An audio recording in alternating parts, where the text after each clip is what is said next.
अब खूनी मंडे के साथ साथ हमारी नई पेशकश फ्रीकी फ्राइडे भी एंजॉय करो।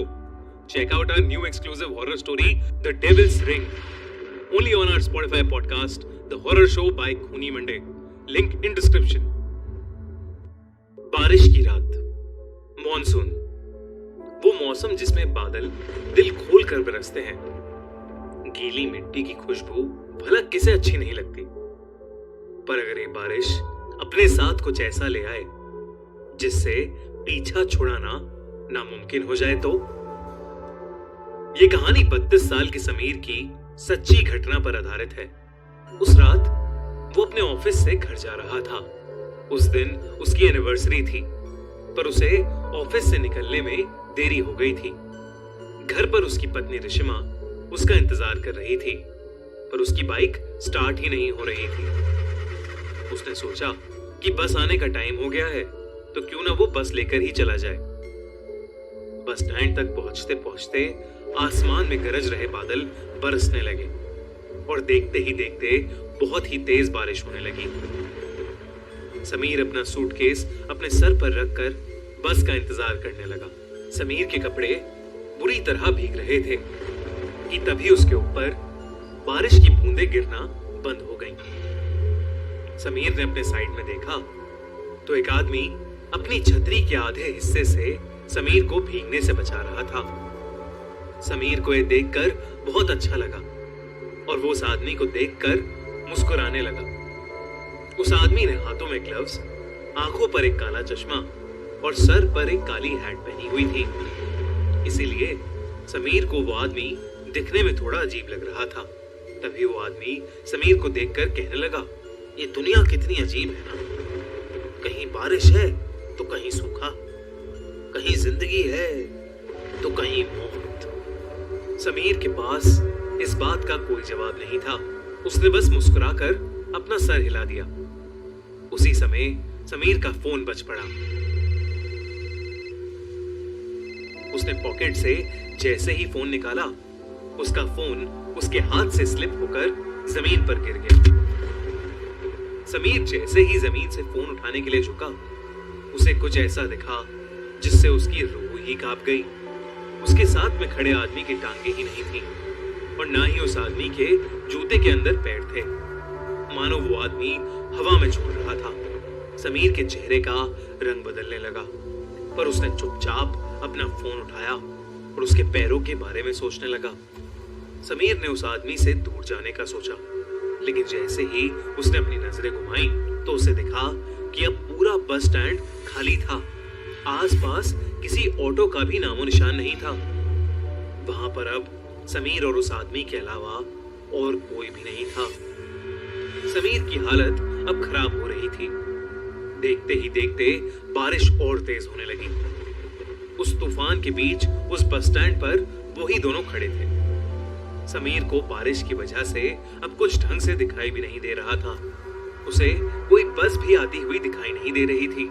समीर ने अपनी वाइफ रिशिमा को मैसेज किया और उसे अपनी सिचुएशन बताते हुए जल्दी से आने के लिए कहा। ये मैसेज लिखते ही समीर को उस आदमी की आवाज आई, रिशिमा को यहाँ बुलाना ठीक नहीं होगा समीर। ये सुनते ही समीर के पैरों तले जमीन खिसक गई। वो उस छतरी के नीचे से निकलकर रोड की दूसरी तरफ भागने लगा। बिना पीछे मुड़े समीर तब तक भागता रहा जब तक उसे वो आदमी दिखना बंद नहीं हो गया। भागते भागते समीर बहुत ज्यादा थक गया था। समीर रोड के साइड पर लगे एक बेंच पर बैठ गया।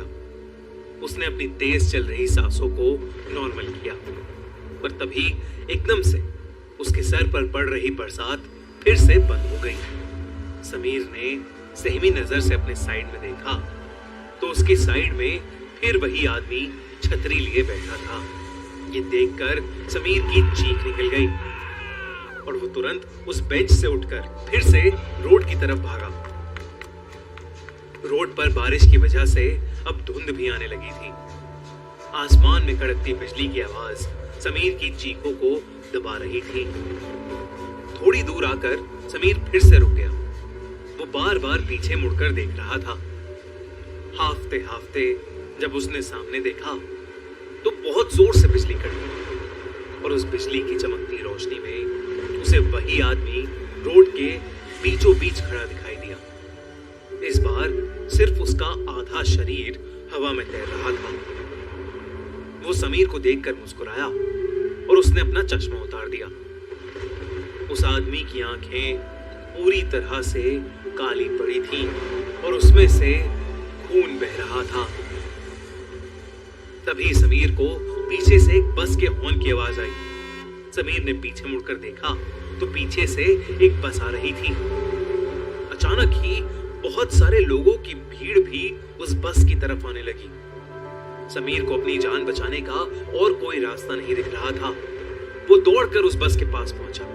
जैसे ही वो बस उस स्टैंड पर आई, सभी लोग धक्का मुक्की करके उस बस में घुसने की कोशिश करने लगे।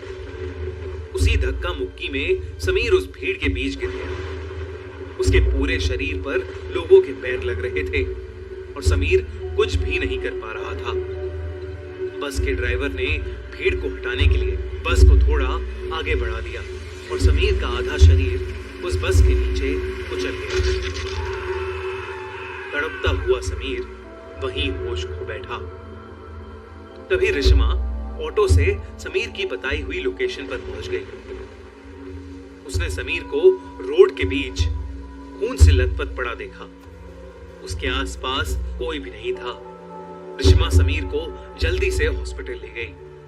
समीर की जान तो बच गई, पर समीर ने अपने पैर हमेशा हमेशा के लिए खो दिए थे। वो अब फिर कभी भी चल नहीं सकता था। जब समीर ने अपने साथ हुई घटना बताई तो कोई भी समीर की बताई हुई बातों पर यकीन नहीं कर रहा था। पर जब रिश्मा ने उस बस स्टैंड से जुड़ी न्यूज रिपोर्ट्स को देखा तो उसके होश ही उड़ गए। रिश्मा ने देखा कि करीबन 10 साल पहले ऐसे ही एक केस में एक आदमी की मौत हुई थी और तब से लेकर आज तक हर साल मॉनसून के महीने में एक आदमी ऐसे ही हादसे का शिकार होता है और पुलिस को बयान देते वक्त वो सभी एक अजीब सी काली आंखों वाले आदमी के बारे में बात करते हैं।